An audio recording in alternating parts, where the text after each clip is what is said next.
Hello, welcome. Today's tale is that of the three little pigs, told entirely without using the letter H.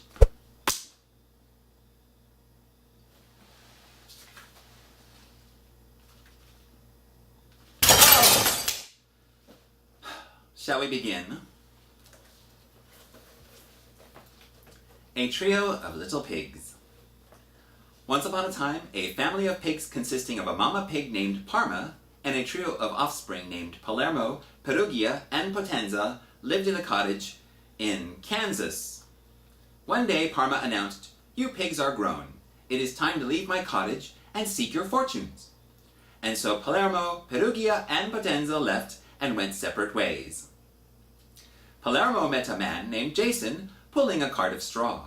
"Please, sir," said Palermo, "give me your straw so I may build a mansion." Jason did so, and Palermo built a mansion and called it Big Boar Building. Soon, a starving wolf named Wellington came to Palermo's front door, knocked upon it, and said, in a natural speaking voice, little pig, let me come in." "Not by my jolly jaws follicles," said Palermo. "Very well," said Wellington, "I will expire and expel, and I will blow your mansion in." And Wellington expired and expelled, blew in Big Boar Building, and turned Palermo into tonkatsu pork cutlets covered in ponzu and grated daikon. Perugia, unaware of Palermo's fate, met a man named Grayson pulling a cart of sticks. "Please, sir," said Perugia, "give me your sticks so I may build a mansion." Grayson did so, and Perugia built a mansion and called it Swiney Sanctuary. Soon, Wellington Wolf, still starving, came to Perugia's front door, knocked upon it, and said, little pig, let me come in." "Not by my jaws follicles," said Perugia. "Very well," said Wellington, "I will expire and expel, and I will blow your mansion in." And Wellington expired and expelled, blew in Swiney Sanctuary, and turned Perugia into filet de porc à la Baudelaire. Potenza, unaware of Palermo and Perugia's fates, met a man named Mason pulling a cart of bricks. "Please, sir," said Potenza, "give me your bricks so I may build a mansion." Mason did so, and Potenza built a mansion and called it Piggy Palace. Soon, Wellington Wolf, still starving, came to Potenza's front door, knocked upon it, and said, little pig, let me come in." "Not by my jaws follicles," said Potenza. "Very well," said Wellington, "I will expire and expel, and I will blow your mansion in." And Wellington expired and expelled, but could not blow in Piggy Palace, for it was made of bricks. Wellington realized a different tactic was needed, and so said to Potenza, "Little pig, I know of a location of delicious carrots." "Really?" said Potenza. "Please tell me." "In Farmer Sally's big garden, and if I may call on you tomorrow morning at 6 o'clock, we can go and get some for dinner." Potenza agreed, but knew Wellington was trying to play a trick. Potenza went to Farmer Sally's field at 5 o'clock instead, and returned to Piggy Palace carrying many carrots. Wellington arrived at 6 and said, "Are you ready, little pig?" Potenza replied, "I already went and returned to Piggy Palace carrying many carrots for my dinner." Wellington Wolf was angry, but still determined to eat Potenza. "Little pig," said Wellington, "I know a location of some delicious grapes." "Really?" said Potenza. "Please tell me." "At Farmer Marty's plantation, and if you meet me at Marty's tomorrow morning at 5 o'clock, boy, these people get up early, we can pick some grapes." Potenza agreed, but once again knew Wellington was trying to play a trick. Potenza went to Marty's vineyard at 4 o'clock instead, and began picking grapes. But Potenza dallied too long, and soon Wellington appeared. "You came early," said Wellington. "Are Marty's grapes delicious?" "See for yourself," said Potenza, tossing a grape over Wellington's skull as far as possible. Like a fool, Wellington went running after it, and Potenza quickly escaped to Piggy Palace's safety.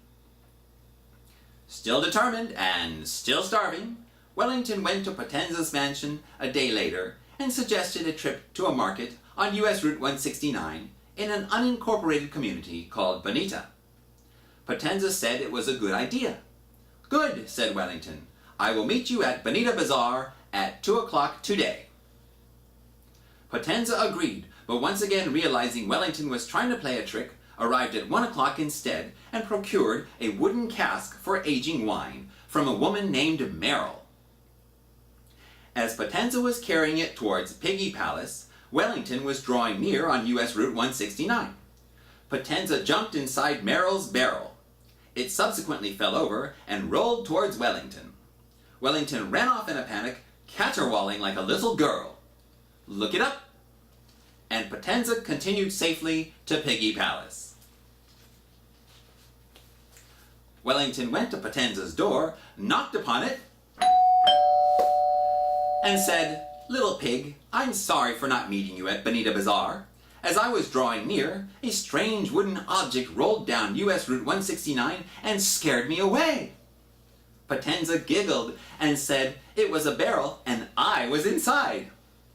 Wellington became enraged and cried out, "No more subterfuge for me!" and climbed onto Piggy Palace's roof. Potenza guessed Wellington was going to come down Piggy Palace's flue and immediately built a fire and put a pot of water upon it, a pot borrowed from a friend named Calder. Suddenly, Wellington Wolf fell down Piggy Palace's foul flue and into Calder's cauldron, and Potenza Pig took a large lid and quickly covered it. Wellington was boiled alive, and so Potenza made beef Wellington for dinner, accompanied by warm wilted winter watercress and fancy fried fennel fritters, and lived contentedly ever after. And so we've come to our story's conclusion. Goodbye!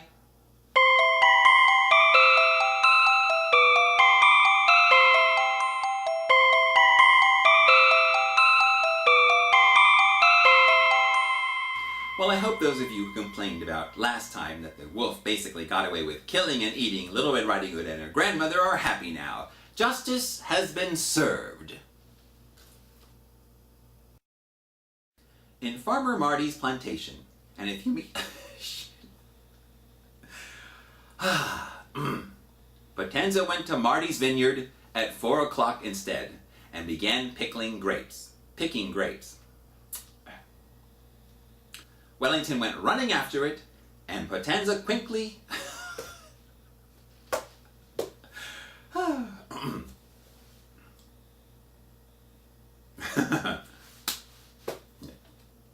and procured a wooden cask for aging wine from a woman named Beryl. What? I'll get this. Potenza agreed, and once again realized... Potenza giggled and said, it was a bear... He has H's. Sorry. If he was so hungry, why didn't he go after the mama pig? Because, you know, she was probably bigger than her little pigs. I mean, the story is called The Three Little Pigs. You know, so she would have been a better meal for him.